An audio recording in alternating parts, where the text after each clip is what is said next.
Welcome to maths club by Saba. मैं हूं आपकी मैथ्स ट्यूटर सबा और आज मैं आपको करवाने वाली हूं एक और टॉपिक जो कि है multiplication and division of complex numbers. तो चलिए स्टार्ट करते हैं। सबसे पहले मैं दो कॉम्प्लेक्स नंबर्स लूंगी जो कि अल्फाबेटिक फॉर्म में होंगे। Z1 is equal to A plus iota B and Z2 is equal to C plus iota D। अब क्या करना है, सबसे पहले मैं इसको मल्टीप्लाई करेंगे, मल्टीप्लिकेशन का प्रोसेस करते हैं, डिवीजन का प्रोसेस, फिर मल्टीप्लिकेशन की एग्जांपल की बात करेंगे। तो करना क्या है, अब मैं करूंगी Z1 मल्टीप्लाई बाय Z2। तो इसको मैं ले लूंगी A plus iota B multiply by C plus iota D। Students, जैसा कि मैंने आपको लास्ट वीडियो में बताया था, एडिशन और सब्ट्रैक्शन में हम क्या करते हैं कि हमेशा रियल पार्ट के साथ ऐड या सब्ट्रैक्ट होता है और इमेजिनरी पार्ट हमेशा इमेजिनरी पार्ट के साथ ऐड और सब्ट्रैक्ट होता है। लेकिन यहाँ पे एडिशन और सब्ट्रैक्शन तो वैसे रहेगी, लेकिन मल्टीप्लिकेशन जो है वो अभी मैं आपको बता रही हूँ, थोड़ा सा ये अलजेब्रिक प्रोसेस में होगी। तो स्टार्ट करते हैं। Z1 multiply by Z2 is equal to, अब क्या होगा कि सबसे पहले मैं यहां से A लूंगी और उसके साथ ये दूसरा वाला पूरा कॉम्प्लेक्स नंबर मैंने लिख लिया। बिल्कुल इसी तरह यहाँ पे मैंने प्लस आयोटा B इस वाले ब्रैकेट से निकाला और उसके साथ C प्लस आयोटा D लिख लिया। अब हम क्या करेंगे, अब ये A क्या होगा, बारी बारी इन दोनों वैल्यूज के साथ मल्टीप्लाई होगा। ठीक है, तो ये होगा A C के साथ मल्टीप्लाई होगा तो AC बन जाएगा, प्लस A आयोटा D के साथ मल्टीप्लाई होगा तो ये हो जाएगा आयोटा AD। प्लस का साइन ये वाला सेम ही रहेगा, अब ये दोनों ऐड होंगे, आयोटा BC, आयोटा B अंदर गया और C के साथ मल्टीप्लाई हुआ, प्लस का साइन सेम, आयोटा अंदर जाएगा और दूसरे आयोटा के साथ मल्टीप्लाई होगा तो आयोटा स्क्वायर हो जाएगा और बी डी के साथ मल्टीप्लाई हो जाएगा तो बी डी हो जाएगा। अब नेक्स्ट स्टेप क्या होगा, अब एक चीज यहाँ पे मैंने पुट करनी है, वो चीज क्या है, वो ये है कि आयोटा स्क्वायर की वैल्यू क्या होती है, हमेशा आयोटा स्क्वायर की वैल्यू -1 होती है। अब जहां पे आयोटा स्क्वायर लिखा हुआ है मैंने वहां पे -1 पुट कर देना है, तो ये हो जाएगा AC plus iota AD plus iota BC minus BD। Okay, अब क्या करेंगे, अब जो आयोटा वाली वैल्यूज है वो तो ऑलरेडी एक दूसरे के साथ है, लेकिन जो आयोटा के बगैर है उनको एक साथ कर लेते हैं और जो आयोटा वाली वैल्यूज है उनमें से हम आयोटा कॉमन ले लेते हैं। तो ये हो जाएगा AC minus BD plus iota को हमने कॉमन लिया तो ये हो जाएगा AD प्लस BC। तो ये हमारा क्वेश्चन हो गया सोल्व। ठीक है, ये हमने सोल्व कर लिया। तो अब क्या करना है जी, तो अगर अब आपने इसको लिखना है कोऑर्डिनेट की फॉर्म में तो हम इसको लिखते हैं। ठीक है, तो ये हो जाएगा हमारे प्लस अच्छा, तो ये होगा हमारे पास Z1 multiply by Z2 is equal to, ये हो जाएगा AC minus BD comma AD plus BC। तो ये हमारा हो गया आंसर। तो उम्मीद है स्टूडेंट्स आपको इतना समझ आ गया होगा। ये दो कॉम्प्लेक्स नंबर्स हैं, एक है 1 प्लस 5 आयोटा और Z2 है मेरे पास 4 प्लस 3 आयोटा। तो अब क्या करते हैं, इनको हम करते हैं मल्टीप्लाई। बिल्कुल सेम प्रोसेस होगा जो अभी हमने लास्ट में किया था। तो 1 plus 5 iota multiply by 4 plus 3 iota. अब क्या होगा, बिल्कुल वही सेम प्रोसीजर होगा। 1 को हम यहाँ से निकालेंगे इस ब्रैकेट में से, फर्स्ट वाले में से दूसरा ब्रैकेट बिल्कुल उसके साथ लिख लेंगे। ठीक है, अब क्या होगा, बीच में आ जाएगा प्लस का ये वाला साइन और 5 आयोटा हमने बाहर निकाला और 4 प्लस 3 आयोटा हमने इसके साथ लिख दिया। तो अब ये क्या होगा, ये पहले इससे मल्टीप्लाई होगा उसके बाद इससे होगा, ये फिर पहले इसके साथ मल्टीप्लाई होगा उसके बाद फिर इससे होगा।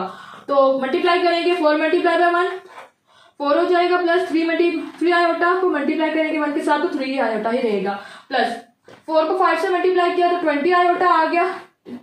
ठीक है, या 5 को 4 से मल्टीप्लाई करें सेम ही बात है। तो 5 को हमने 4 से मल्टीप्लाई किया तो 20 आयोटा आ गया और नॉट 20 आयोटा। ओके, और 5 को हम 3 से मल्टीप्लाई करेंगे तो 15, और क्योंकि ये दोनों आयोटा है तो आयोटा से मल्टीप्लाई होगा तो आयोटा स्क्वायर हो जाएगा। अब जैसे कि हम जानते हैं कि आयोटा स्क्वायर की क्या वैल्यू होती है, आयोटा स्क्वायर की वैल्यू थी -1, तो मैं यहाँ पे -1 पुट कर दूंगी। तो ये हो जाएगा 4 प्लस, अच्छा क्या करते हैं अब, क्योंकि जो वैल्यूज आयोटा के साथ है जरा उनको ऐड कर लेते हैं इन दोनों को। ठीक है, तो ये हो जाएगा 20 प्लस 3 हमारे पास हो जाएगा ये 23 आयोटा माइनस, क्योंकि यहाँ पे ये माइनस का साइन आ गया, -1 आ गया, और -1 15 के साथ मल्टीप्लाई तो -15 हो गया। ठीक है, अब क्या करते हैं, 15 में से ये 4 जाएंगे तो हमारे पास आ जाएगा -11 + 23 आयोटा, और ये इसका आंसर हो जाएगा। तो उम्मीद है स्टूडेंट्स आपको इतना समझ आ गया होगा कि मल्टीप्लिकेशन भी कॉम्प्लेक्स नंबर्स की बहुत इजी है, और इस तरह के क्वेश्चन जो होते हैं वो हमारे एमसीक्यूज में भी आ सकते हैं।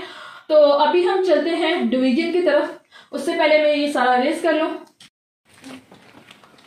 ओके स्टूडेंट्स, अभी मैं स्टार्ट कर लूंगी हूँ डिवीजन। तो डिवीजन के लिए बिल्कुल वही सेम हम लेंगे कॉम्प्लेक्स नंबर्स। ठीक है, Z1 = a + आयोटा b, और सॉरी Z2, यहाँ पे मैंने लिखना था Z1 लिख दिया, तो Z2 = c + आयोटा t। तो स्टूडेंट्स अब क्या करते हैं, हम इनको डिवाइड करते हैं। Z1 और Z2 = a + आयोटा b और c + आयोटा d। अब क्या करना है, अब जब इस तरह का कोई क्वेश्चन हो तो आपके माइंड में देखिए क्या आता है। ठीक है, तो क्या करते हैं हम अभी तो देख के किसी को कुछ समझ आ रहा होगा कि अब हमें कौन सा स्टेप करना चाहिए। तो अगर जब आपके पास इस तरह की सिचुएशन हो तो उसमें हम क्या करते हैं, हम रैशनलाइज करते हैं। तो रैशनलाइज क्या होता है, सबसे पहले तो हमें पता होना चाहिए हमारे ऊपर वाली वैल्यू न्यूमरेटर होती है और नीचे वाली वैल्यू डिनोमिनेटर होती है। तो अब क्या करते हैं, रैशनलाइज का मतलब ये होता है कि जो आपके पास डिनोमिनेटर की वैल्यू होती है आपने वही सेम वैल्यू लेनी होती है विद अपोजिट साइन, और उस वैल्यू को मल्टीप्लाई करना होता है मल्टीप्लाई और डिवाइड करना होता है इस वाली वैल्यू से। तो अब जरा सा आप इसको देखेंगे तो आपको समझ आएगा मैंने अभी बोला क्या है। तो Z1 और Z2 यहाँ पे मैं लिखती हूँ रैशनलाइज पहले। ठीक है, तो रैशनलाइज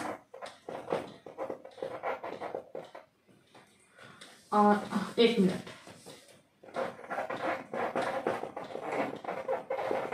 रैशनलाइज और रैशनलाइज या फिर मल्टीप्लाई एंड डिवाइड, यहाँ पे मैं सिंपल यूज कर बाय किससे, c - आयोटा d से। ठीक है, तो अब क्या होगा हमारा अगला स्टेप, Z1 और Z2 = a + आयोटा b और c + iota d multiply by c - iota d और c - iota d।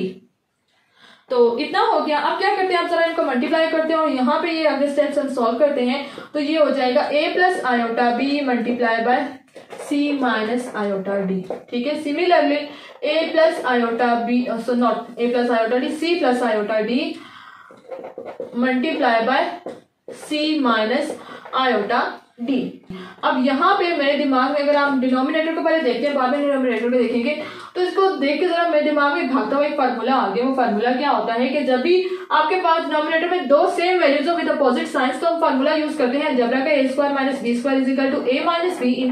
a - b। Okay, तो ये हो जाएगा, ऊपर वाला ऐसे ही रहेगा, फिलहाल इसको ऐसे ही रखते हैं। ठीक है, c - आयोटा। तो इतना हो गया। अब हम क्या करेंगे, यहाँ से मैं निकाला a बाहर। ठीक है, तो ये आ जाएगा c - आयोटा d, इसके साथ मल्टीप्लाई होगा। यहाँ से प्लस आयोटा b बाहर निकाला, c - आयोटा d इसके साथ मल्टीप्लाई हो जाएगा। ठीक है, और यहाँ पे हो जाएगा c² माइनस, इसी तरह रहेगा आयोटा स्क्वायर का, जैसे मैंने आपको बताया था मतलब होता है -1। ठीक है, तो ये हो जाएगा -d² अंदर। ठीक है, तो अब फर्दर स्टेप करने के लिए मैं यहाँ से ये सब कुछ फटाफट से इरेज करने लगी हूँ। ओके, तो अब क्या होगा, अब ये a ब्रैकेट के अंदर जाएगा, मल्टीप्लाई हो जाएगा a c, और माइनस का साइन ऐसे रहेगा -ad आयोटा ad। ठीक है, ये प्लस आयोटा b जाएगा, तो iota bc minus iota square bd, और ये हो जाएगा c², ये माइनस माइनस प्लस हो जाएंगे d²। ओके, तो ये हो गया। अब हमने क्या करना है, ठीक है, तो जैसे मैंने यहाँ पे बताया था आपके पास जो आयोटा स्क्वायर है उसकी वैल्यू -1 होती है, तो मैं यहाँ पे पुट कर लेती हूँ, और यहाँ से मैं क्या करती हूँ, यहाँ से मैं आयोटा को और माइनस साइन को कॉमन ले लेती हूँ। तो ये हो जाएगा BC इधर आ जाएगा। ठीक है, और AD। ओके, एक मिनट, पहले क्या करते हैं, पहले जरा हम यहाँ पे माइनस साइन पुट कर लेते हैं। तो AC minus iota AD plus iota BC, तो ये हो जाएगा माइनस, और ये हो जाएगा -BD और c² प्लस d²। अब क्या करेंगे, अब हम जरा जो आयोटा के बगैर वैल्यूज उनको साथ रख लेते हैं, लेकिन उससे पहले ये माइनस माइनस हो जाएगा प्लस, तो यहाँ पे हो जाएगा प्लस BD। ठीक है, इसमें से हम क्या करेंगे, इसमें से हमने लेना है आयोटा को कॉमन, तो यहाँ पे हो जाएगा, हमने प्लस आयोटा कॉमन लिया तो हो जाएगा BC हमारे पास -BD AD। Upon C square plus D square. Okay, ये हो गया। तो अब क्या करना है, अगला स्टेप करने के लिए मैं यहां से इसको इरेज कर लेती हूँ, ठीक है। और अगर आपको ये लिखना है तो आप मेरी वीडियो को पॉज करके या स्टॉप करके आप ये देख सकते हैं, ठीक है। तो अब अगला स्टेप हमने क्या करना है, यहाँ पे हमने इनको अलग करना है। तो इनको अलग कैसे करेंगे, यहाँ पे मैंने लाइन खींच ली, ये हो जाएगा A C plus B D upon C square plus D square, plus का साइन वैसे ही रहेगा, ठीक है। आयोटा भी बाहर ही रहेगा, B C minus A D upon ये हो जाएगा C square plus D square, ठीक है। तो ये हमारा हो गया आंसर। तो उम्मीद है स्टूडेंट्स आपको आज का टॉपिक समझ आ गया होगा। तो मिलेंगे हम अब नेक्स्ट वीडियो में। Thank you so much for watching my video. अगर आपको मेरी वीडियो अच्छी लगी है तो उसको सब्सक्राइब और लाइक कर दें। बाय।